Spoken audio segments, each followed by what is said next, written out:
سلام سهيلة شكرية باجاري قامشلو شخوائيرو مدبينين بان إيريشي داعش جو هجومي مدكي بهر تشكيني هو فانا جو إيريشي ملتي مدكي شخو أموك ملتي قامشلو متجاري في تشتيفين إيريشي داعش قبول ناكن هم داعش جو خاينتيا خوا جو دولتات تركس تشيني سرما بري أنا بيلانا تين سرما موانش كنان لديسا مخابن ديسا داعش خونودك لي أموك ملتي قامشلو أم تجاري في تشتي قبول ناكن أم بشت قصدا خونن وحتى دقاق خوينا مهبه أم بشت قصدا خونن وشرفاني خونن وأم في تشتي تجاري قبول ناكن. خالد خليل من المكون العربي مدينة قامشلو. مشان الموضوع اللي يخص حملة صاعقة الجزيرة اللي أطلقتها قوات سوريا الديمقراطية تقريبا من يومين. طبعا نحن كمكون عربي ندعم هاي الحملة اللي من شأنها أنه تدعم الأمن والاستقرار في الشمال السوري. طبعا على كل المكونات إذا كانت كردية أو عربية أنه تدعم هاي الحملة ونكون سند لقوات سوريا الديمقراطية لنلاحق هاي الخلايا اللي تلحق الأذى والضرر لمناطقنا، ولازم نكون إيد وحدة كمكونات عربية وكردية سريانية. ومشان موضوع الدعم اللي ممكن انه الاهالي والمواطنين يقدمون لقوات سوريا الديمقراطيه، لازم هذا الدعم ما يقتصر على الامور المعنويه فقط. فنحن كاهالي يعني ضمن الاحياء الموجوده لازم نكون مساعدين لقوات سوريا الديمقراطيه، ننتبه على الخلايا الموجوده، نساعدهم بتقديم المعلومات اللازمه للتخلص من هاي الخلايا، ولازم الموضوع ما يكون يقتصر على الامور المعنويه فقط. محمود حسين مكون عربي من مدينه قامشلو. نحن ندعم ونؤيد حملة صاعقة الجزيرة التي أطلقتها قوات سوريا الديمقراطية وقوى الأمن الداخلي ضد خلايا تنظيمات داعش الإرهابية، ونحن ندعم ونؤيد هذه الحملة كونها هذه الخلايا تشكل خطرا كبيرا على أهالي المنطقة من المكونات شمال وشرق سوريا. نحن ندعم هذه الحملة للقضاء على جميع فلول خلايا تنظيمات الإرهابية. أنا المواطن يسر المهوس من أهالي تل حميس.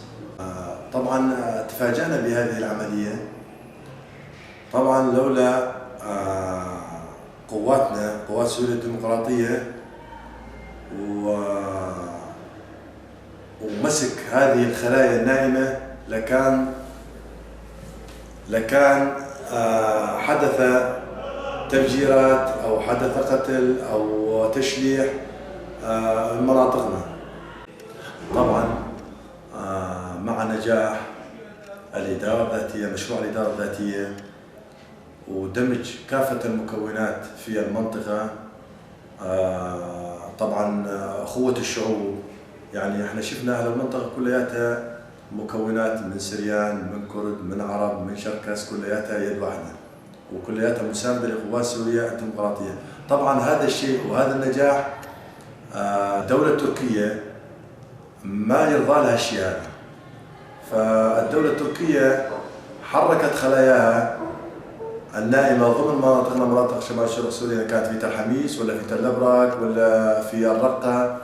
طبعا لولا هذه العملية التي قامت بها قوات سوريا الديمقراطية والقوات الأمن الداخلي